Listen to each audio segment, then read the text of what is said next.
السلام عليكم ورحمة الله. ازيكم؟ فيديو النهاردة هنصنع فيه ترابيزة جانبية للتقديم.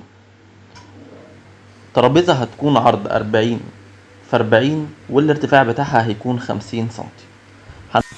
هنظبط المنشار بتاعنا على 40 سنتي وهنطلع قطعتين 40 في 40، واحدة للسطح واحدة هتكون رف في القاعدة، بس مش هيكون في القاعدة بالظبط، ده هيكون على ارتفاع 10 سنتي. بعد كده هنسلخ 9 سنتي للرجول، وهنحتاج 4 رجول بارتفاع 48 سنتي في عرض 9 سنتي.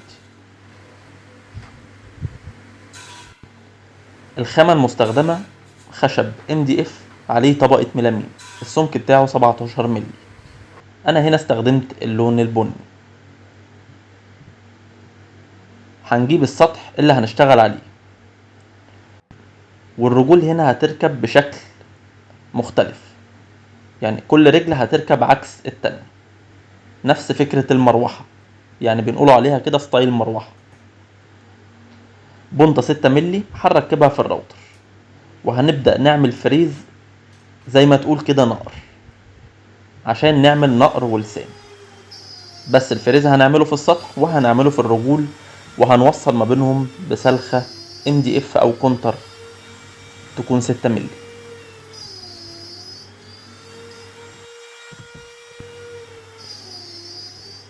بعد كده هنعمل الفريز في الرجول، كل رجل هنعمل فيها فريز. وطبعا مسكة الراوتر بنمسكها على حسب ما احنا محتاجين نعمل حاجة معينة، يعني الراوتر ما اتعملش عشان يتمسك بطريقة مخصصة فقط، لا، ده بيتمسك بأكتر من طريقة عشان نشتغل بيه. بس المهم ان انت تكون آمن على نفسك ومتخذ كل اجراءات السيفتي عشان تحمي نفسك. بعد كده هنحط السلخات او اللسان اللي هنحطه يوصل ما بين الرجل والسطح. انا هنا استخدمت الامير والمصلب عشان ينجز معايا في الانتاج. بعد كده هطلع بقى شريط الحرف وابدا الزق شريط الحرف، وهنا هلزق شريط حرف مكوى. انت انت عايز تلزق شريط حرف مكنه براحتك، اللي هو بيكون PVC. طبعا شريط الحرف المكوى بعد ما بنتك عليه بالمكوى وهي سخنة لازم يكون معانا قطعة قماش مبلولة عشان نضغط على الشريط بيها والحرارة بتاعته تهدى ويجف معانا بسرعة.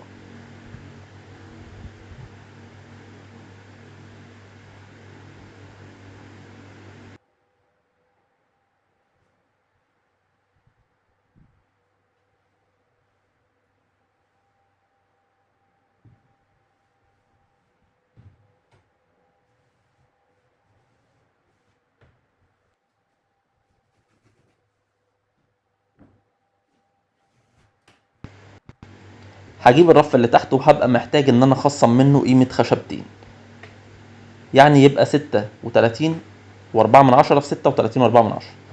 هظبط الخشبتين على السلاح بالطريقة دي مع الفنس واربط، وبكده انا شلت الخشبتين بالظبط. بعد كده هنشيلهم ونلزق شريط الحرف بتاعنا. والرف اللي تحت هيركب بالفراشات، انما الرف اللي فوق اللي هو السطح بتاع الترابيزه نفسه زي ما اتفقنا احنا عاملين نقر ولسان. دي فكره كده بسيطه، عشان ايه؟ لو احنا مش عايزين نركب فراشات او نركب زوايا تجميع وتكون باينه، لا، كده افضل، وافضل كمان من ان احنا نحط مسامير ونحط عليها بصمات تداري المسامير، كده افضل بكتير.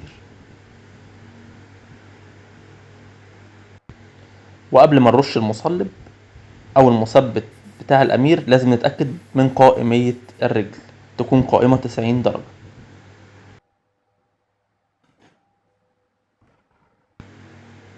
ولو حضرتك وصلت للجزء ده من الفيديو يبقى ان شاء الله الفيديو عجبك، فما تنساش بقى تدعمنا بلايك وتقول لي رأيك في كومنت عشان رأيك يهمني. ولو حضرتك اول مرة تشوفني على يوتيوب ما تنساش تشترك في القناة وتشغل الجرس عشان يوصلك كل جديد.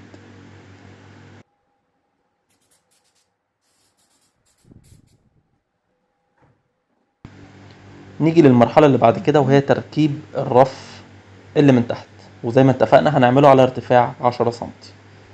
الاول هنبدأ نركب فيه الفراشات، والفراشات هتركب بالطريقة اللي ركبنا بيها الرجول، يعني كل فراشة هتبقى عكس التانية.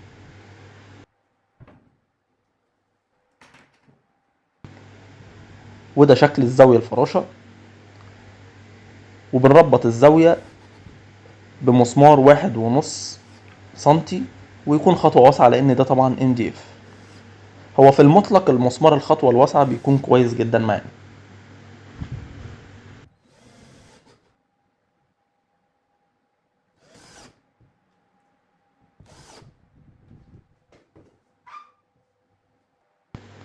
وبعد كده هنظبط علام عشان يبقى عليه ارتفاع الرف وهو 10 سنتي، وهناخد العلام ده او اللقطة دي على الرجول ال4.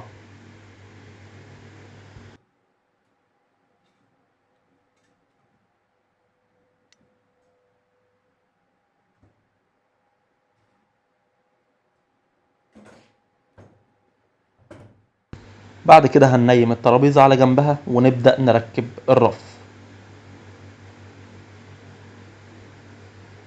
وانا هنا هستعين بقطعة خشب عشان تديني نفس تخانة الرجل، عشان توزن لي الرف بس عبال ما اربط الفراشة.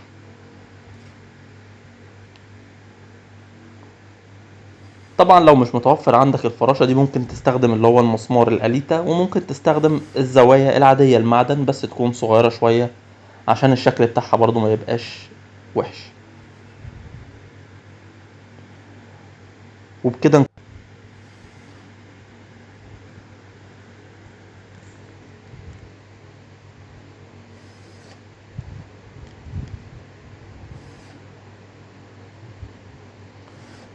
نكون وصلنا لنهاية الفيديو بتاع النهاردة. أتمنى تكونوا استفدتم، وإن شاء الله الفيديو يكون عجبكم، ونتقابل إن شاء الله في الفيديوهات الجاية على خير. سلام.